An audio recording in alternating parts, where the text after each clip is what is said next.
Kryetari i Aleancës për Shqiptarët Arben Taravari tha se ata nesër do të kenë mbledhje të kryesisë së partisë ku do të vendosin për hapat e ardhshme. Taravari tha se në lojë janë dy opsione. Jo, sonte nuk takohemi, po gjeu takum, pardje jemi taku, ditën e premte jemi taku, kështu që kemi pas këto 4-5 ditë, me siguri 3 ose 4 takime së bashku.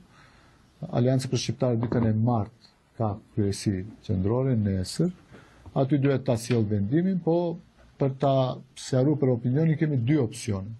Një opsion është së bashku me Vlenin të dalim në zgjedhjet lokale, ose opsioni i dytë është Aleanca për Shqiptarët të del e vetë në zgjedhje.